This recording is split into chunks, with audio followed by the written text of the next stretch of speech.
To reinforce concrete walls, rebar is usually added inside of those walls.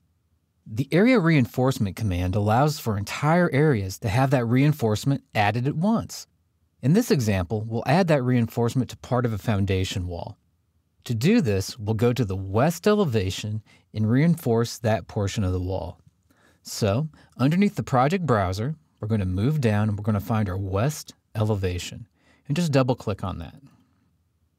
Next, we'll go ahead and zoom in on that area, and let's just reinforce this middle portion of the foundation wall. Now, realistically, the entire wall is probably going to get this reinforcement, but this is just a little bit of the overall process. So, we'll go ahead and zoom in here, and we're going to place that reinforcement between these two columns right here.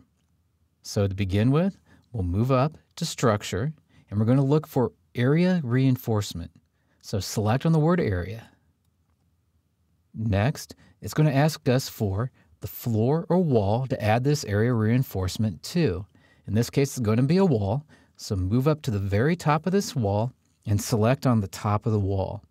Now, I will say that if you move your mouse down toward the middle of the wall, you'll notice it isn't highlighting, and you can try to click there all day, it won't select the wall. It's always easier to select something in Revit by coming up to one of the edges of it in order to be able to make that selection. So go ahead and select on the wall.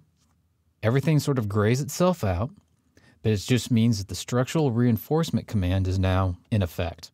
So we can see over here it says structural area reinforcement.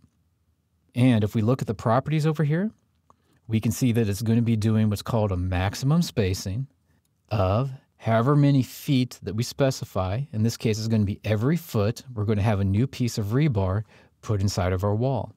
The size of that rebar currently is going to be a number 4. If we decided to change that, we could just pick a different size rebar off of the list. We can also say whether or not there's going to be some sort of hook at the end of the rebar so that it'll curve up, or however way that we want that to be structurally put together.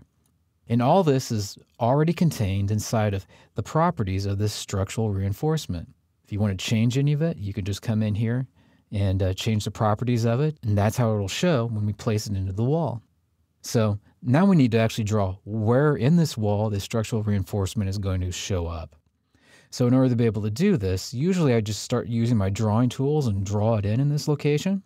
And we are going to do that, but before that, I'd like to add an offset up here of perhaps 3 inches, just so that we keep this rebar away from the very top or the very bottom or the very edges of our wall, so that it has enough area to be able to be completely covered by the concrete. So once we type in 3 inches here, we're going to move up here, and this time we're going to use a different tool. We're going to use the rectangle tool because it's really the fastest tool for doing this. So you select on the little rectangular shape up here, move down, and then pick on the intersection of the top of the wall and the top of this pier or column. Now move over in this direction. One of the things you'll notice is when we selected this and we're moving in this direction, we're getting this colored line. Unfortunately, though, it's currently on the outside of the wall, which isn't where we want it to be. We want it to be offset 3 inches to the inside. So in order to be able to do that, all you have to do is click on the space bar, like you're going to put a space between words. Now you can see how it's flipped to the inside. And now pick this other corner down here in the lower right. Now where it's going to place this rebar is going to be in between each of these lines. Last thing before I click the big green check mark up here is that we could have made this be any shape with curves or arcs or circles, as long as it was one continuous line going around. Now just come up here to the big green check mark. It's going to automatically give it a note saying that these are number 4 rebar spaced at 1 foot.